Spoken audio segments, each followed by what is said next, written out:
So for a while now, I've been speculating that I feel like this is going to be a trilogy of shows here, right? We're going to have Gridman, Dynazenon, and then we probably have a new cast of characters and we do something. And while that's definitely still possible, we did get the confirmation that there is another series in production and it's going to be a full-on crossover between the two main series. And I am excited to see what they're going to do with it because Gridman, amazing, open-close story, really enjoyed it. I think Dynazenon had an even better set of main characters, though I do argue Gridman had the better antagonist, because the antagonists for this series basically were evil and want to destroy humanity. There wasn't a lot of depth to them outside of Gamma's connection, and really, if you remove Gamma from the equation, they didn't have a lot of depth to their personality. But did they serve a purpose? Absolutely, and the main characters in this series absolutely held the show together. But to see, similar to that of Gridman, it feels like our main crew here, they did have an open and closed arc, while we have characters like Knight and Second clearly going on to the next mission, which if Knight and Second aren't in the third series, I will be very disappointed because they are needed for sure, while also having the passing of Gamma, and him being okay not being able to see the princess, because he got to see these characters instead. I mean, I really thought we were going to have a similar situation to that of the Gridman ending, but honestly, the way they handled it with the honestly just basic conclusion. The last 5 minutes are them just going to school, seeing characters like Hsieh and our boy actually freshly cleaned up. You know, the fact that we had this X storyline where I honestly thought anyway, the ex and him, they're gonna have a fling that caused some conflict. No, he actually just became friends with his ex, and because of that friendship, her husband actually got him a job after I think he said he flunked 21 interviews. So we see the growth in both of their characters. We see that relationship between Yume as well as Yomogi, and just everything feels like it wrapped up for them, similar to how I felt when I walked into Gridman. But I feel like the universe of Gridman is always bigger than a certain set of characters, so the fact that we are progressing towards some form of crossover, most likely with Gridman, and then we also have the Dynazenon mech, everything like that, maybe we'll have some familiar faces pop up. I mean, there's just a lot of potential, right? And I'm really excited to see what they're going to do with it.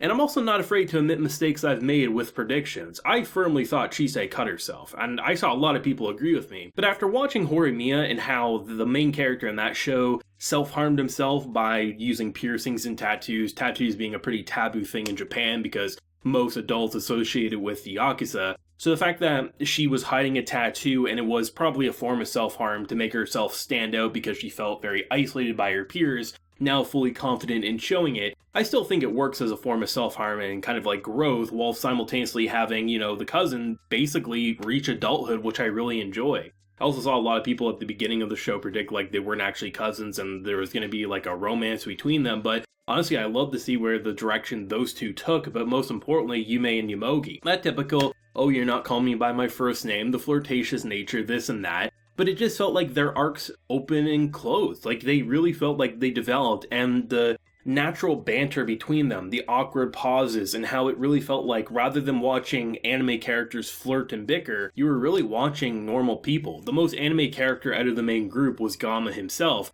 and given the fact that he was a mummy from 5,000 years ago who got brought back from the dead hoping to see his long-lost love, kind of made sense for his more outlandish behavior, and even just kind of those honestly heartbreaking moments where the mother's asking, is Gamma gonna come? I was like, you can't do this to me. Gamma just literally passed away 3 months ago. It was 2 seconds for me, and just the smart ass remarked, oh no, he got banned from the school, right? It just felt like it was a really satisfying conclusion without going too explosive in the last few minutes. And honestly, the battle itself was what I wanted to see. I know instant domination was something that Yomogi could probably use, but I didn't think it would be a key factor in winning, mainly because I thought because this kaiju came from one of the humans over here, I was like, well, how can you control it if it's seemingly being controlled and is this character? But that actually was the kind of saving grace to this entire battle. Last week I was talking about how I really hope the music plays a big factor because, you want to have those very energetic, kind of inspiring tracks that really set in motion, something big's about to happen. And while I don't believe they played any track we haven't heard already, the combination of all these different songs and all the transformations, it wasn't like they just transformed once and they beat the shit out of this creature. No, it was non-stop watching of big ass transformations splitting apart and seeing the numerous combinations and attacks to eventually reach that victory, on top of having instant domination, something that was foreshadowed a few weeks back, being basically the stun lock attack for Yomogi here, so they could deliver a victory. And honestly, while I do wish maybe the villains had a bit more depth to their character other than just, I want to kill humanity and this is what we believe in, I don't think there's anything wrong with having a group of antagonists like that. I mean, there are just evil bastards out there, and the fact that they wanted to destroy humanity, I think does work. It's just, given how spoiled I feel from Gridman's antagonist, that's why I'm a bit more harsh on it, but I can't deny that the protagonists in this series, I think, were better, on top of the actual fights and the way they were directed was better. So I'd still put this one slightly above Gridman, even if I do think Gridman has the antagonist edge. And seriously, I leave episode 12 feeling fulfilled, the exact same fulfillment that I felt with its original series, and I'm very excited to see what they'll do with the crossover. This isn't one of those shows that's going to rely on hype and nostalgia. While nostalgia for this is only a few years back, I still feel like when you have like a combination Gridman, Dynazenon, oh my god, people are just going to watch it because they either loved one or the other. I truly feel like when we get that show, it will have a new set of characters with also the familiar faces, and it will mainly be the crossover with the mechas themselves and things like that, but it'll be interesting to see. The one thing I do hope, though, is that this series does get more popular, especially considering that, you have that announcement, Gridman X Dynazenon. I'm hoping more people will give this one a watch in preparation for the next one, because Gridman, I do think a lot of its fan base was built around thigh fan service. I'm not gonna lie, I feel like a lot of the people, given the fact that there wasn't as much thigh shots in this series, and the lack of viewership, I mean, a blind man can probably see why it didn't have as much.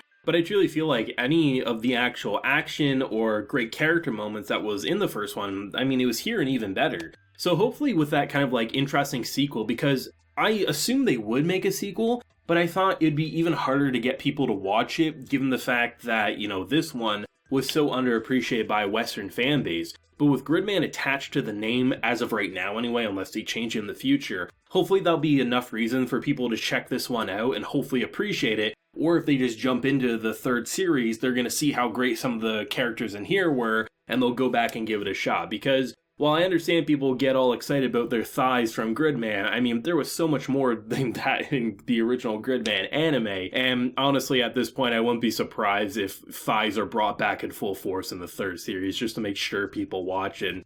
And honestly, I can't blame them at this point. Do whatever it takes to get people to watch these great characters, damn it, because they're so damn spectacular. Would this last more than a third series? It could, but I don't think it will last more than a third series for this story. Whatever this crossover entails, I think will conclude the story we started with Gridman, and should Trigger want to pursue more, I think it will be a brand new universe or a brand new story or something like that, or it'll be very farther into the future, right? So it's not going to be just like a rehash of what came before, but I'm excited for more, man. This was fun, it was energetic. Seriously, for a cast of characters as large as this, I feel like they all had open and close arcs, and for those that maybe didn't do anything too crazy character development, like say Auntie and Second, they already had an anime series dedicated to that, so they were just the supporting badasses, where Gamma, Hsieh, Yomogi, Yume, they all had open and close arcs, and really, probably some of the most human interactions and banter I've seen, with having some of the more energetic and fun tokusatsu-style fights that I've seen in the anime medium, even better than what we saw in Gridman, and that's saying a lot. Let me know your thoughts on the conclusion to this series, and what do you hope to see with the crossover sequel, probably in about 2 to 3 years. I'd be shocked if we get it next year. I imagine they'll stick to a 2 to 3 year release schedule, but I guess we'll see. If you enjoyed the video, leave a like, share your support, and hit that subscribe button if you happy new around here. So until next time, everyone, please take care and have a good one.